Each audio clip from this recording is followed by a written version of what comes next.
So essentially you just kind of do the same thing. You get some on your hand. Whoa!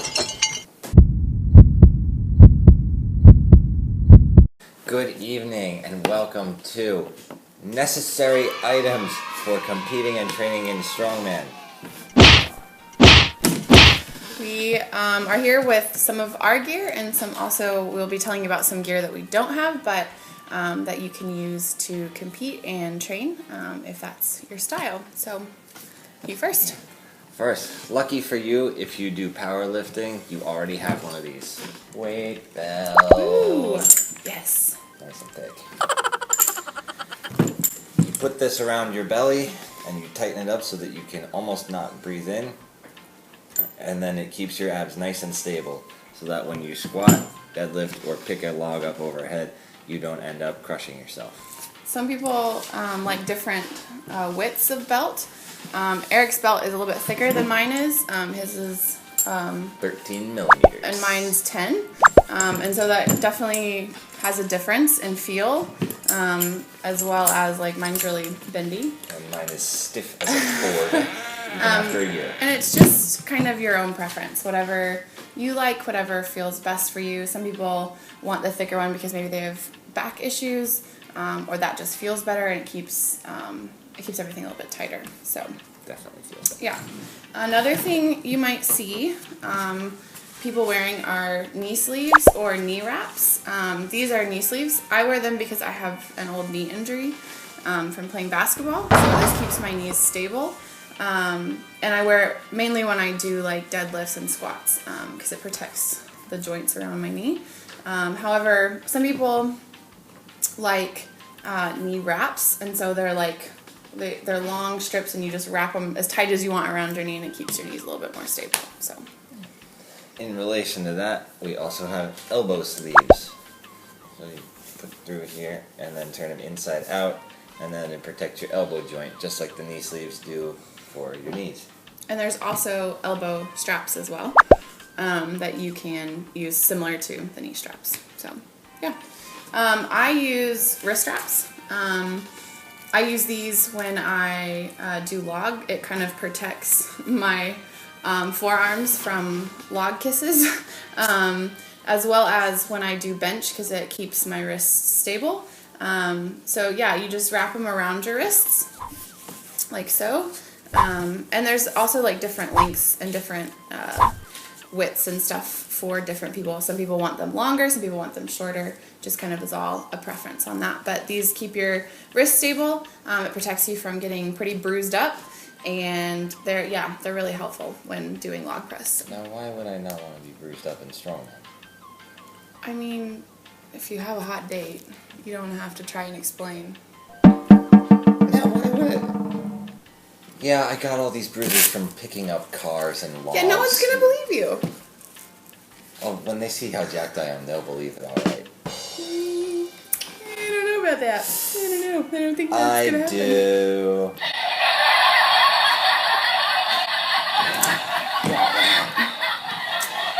You're just jealous. Stop. Maybe I am. A little bit jealous. I don't want to talk about it. Point to me.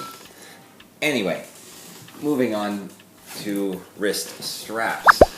So, sometimes you're allowed to use these. These are called A straps because they look like the letter A. And sometimes you're allowed to smack your coworker in the face with them as well. Sometimes you're allowed to use figure 8 straps, and they're called figure 8 straps because they look like the number 3. That makes so much sense. Yep, pretty much. Yeah. So it depends on the competition. Some say no figure 8 straps, and some say you can use anything. The figure 8 straps work how you put your hand through. You put the bar or axle or whatever in here, and then you put your hand through again so that you basically can't drop it. Those are good for training as well, especially when you're trying to train heavy or you're trying to train something where you know your grip strength isn't going to be that great on it. If you don't have good grip strength, those are really, really beneficial for helping with that when you're training. The bad news is you can't drop it. That is bad So news. if you need to drop it, that's not such a great thing. You're up a creek. However, the A straps you can drop. So you start like this. See how it points downwards? Yeah, there you go. You wrap it against your hand so it goes like this. If you go like this, that's no good. It's pointless because it's going in the same direction as your fingers do. You need to go against so that they brace against each other. And if you want to drop it, it's a little easier. Another thing that recently I've started using is Spidertack. I started using this when I started lifting stones. I was just using chalk beforehand, which is great. But once you get into the heavier stones that are a little bit more difficult for you to lift, Spidertack, or tacky as it's also called, is really great in helping you to pick up those heavy stones and keep your grip. Essentially, it kind of, as you see, it kind of looks like tree sap. And it's super sticky. You don't need a whole lot of it on. And to get the tacky off your hands, you should use either degreaser or baby oil. But recently we tried something special and we used vegetable oil. Dun, dun, dun. And hey, it worked just fine. Although your hands are disgustingly greasy afterwards. But if you got some good soap, that's okay. So if you're on a budget, vegetable oil will work. If you don't feel like going to 7-Eleven and getting the other things that you could use. Just saying. So here's how you use this stuff. You take a pinch like this. Bigger pinch than that. There you go. Put it on your hands. And then you just clap until it spreads. Oh my, there we go. That's it. You're enjoying yourself over there? That's why my hands are sticky. Ooh. Yeah, come on. This is going on Facebook. Well, Eric enjoys himself. Like I said, like sometimes it's easy to miss parts of your hands. Make sure you get it as fully on all parts of your hands as you can, just because that really is going to adhere your hands fully to the stone so that you're able to get a really solid lift instead of your pinky slipping or only part of your hand being stuck to the stone. Your hands do come off the stone whenever you let go of it, so don't think you're just like picking it up and now you're stuck with the stone. It's not super good. It's not super good. But yeah, it works wonders for that. Also, speaking of things you put on your hands, Gecko Grip, which is like a liquid chalk. This is kind of a new thing for me too. Easy. Essentially, most gyms, our gym has a big bag of chalk that we use here, but sometimes when you're traveling and you go to competitions, they don't provide chalk, or sometimes the white powder in your bag can be hard to explain, so... Have you had issues with this? Okay. No. Yep. I don't believe you. So Gecko Grip is one of the brands, liquid chalk. So essentially you just kind of do the same thing. You get some on your hand. Whoa! Nice. Thanks for that. You're welcome. Evidently you have issues with your liquid chalk. Thank you. Doesn't usually come out like that. Thanks for that. Yep. I'll take that from now on. Before you squirt it everywhere again. Okay. I don't think your liquid chalk is broken. I think it's looking... There it is. There you go. Okay. So, it comes out kind of like this. And you just put it all over your hands like you would normal chalk. And it will dry. Sure. Now blow on it. Magic. Yeah, so it'll dry on your hands white. I've used this in competition. Not this one. I'm not using this one again. That one's janked. It's just fine, thank you. Anyway. So I've used this in competition. I use this at a powerlifting competition, as well as Strongman. And it works just as well as chalk does. Like normal, like loose chalk.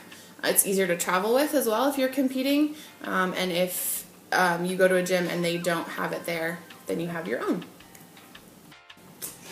Finally, Yep. Most people who lift probably have a pair of these, but they're pretty good anyway. Lifting shoes.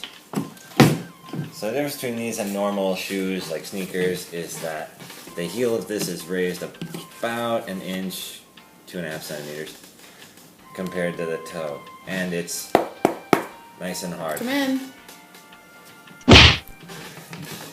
So when you squat or press overhead, this is great for really driving through the floor and not wasting any energy in a big squishy running shoe. So, Squishy. I don't have fancy lifting shoes. I use my Chucks that I've had since high school. And they work just as well. They're super flat.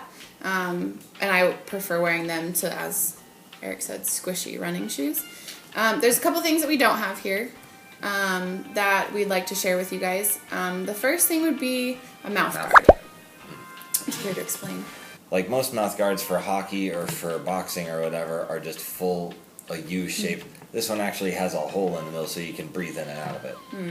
Because nothing sucks worse than not being able to breathe. That's yeah. They encourage that. They encourage breathing. That's step 1, step 2, and step 3. One of the things some people use is pre-workout. We don't have any here with us. Thank God.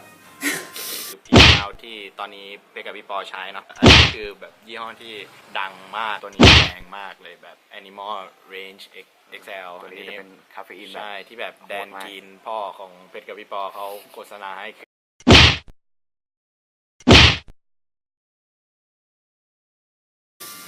Yeah, thank God. Another thing we don't have are grip shirts. That's something that a lot of strongmen use, both in training and in competition. So grip shirt it's like a regular t-shirt, only there are little patches of almost rubber on the front, so that if you lift an object onto it, it doesn't just slip right off. It actually has a little bit of traction, kind of like a tire. So these are good for when you do stones. They have it up the front, and then they have on the back as well for when you do yoke. And they make them for guys and for girls, so everybody can use them. How inclusive.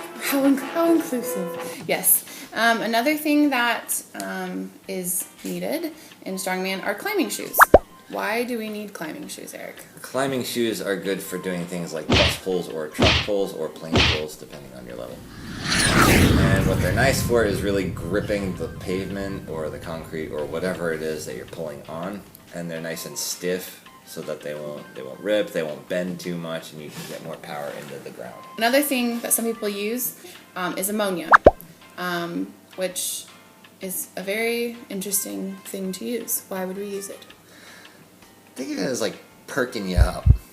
You take a sniff 20. of it and then you're awake. It's the same stuff they use if somebody drowns at the beach or whatever. They break that little thing and hold it in front of their nose. They drown? That's exactly They're already what it gone. is. They almost drowned. They almost drowned at the beach. Thank you, Madam Pedantry. That's what I'm here for. Unfortunately. So I think that's all. That'll do it, yeah. So these are all the things that you could use. Some of them you should use when you compete or train. If you have any questions about any of this gear or any questions for us at all, please look down in the comments section and throw them in there for us. Hope we hear from you soon. Thanks for watching. Bye. Bye. I look like I just... Slapped the Pillsbury Doughboy? I think I did. Yeah, you totally bitch slapped him twice. Just double. Round of applause on the Pillsbury Doughboy. Got his ears. Boxed his ears. How dare you! 19th century school marm. Yes, I am. Thanks for watching. Make sure you hit like and subscribe to get more videos from us in the future. Like about... Ow!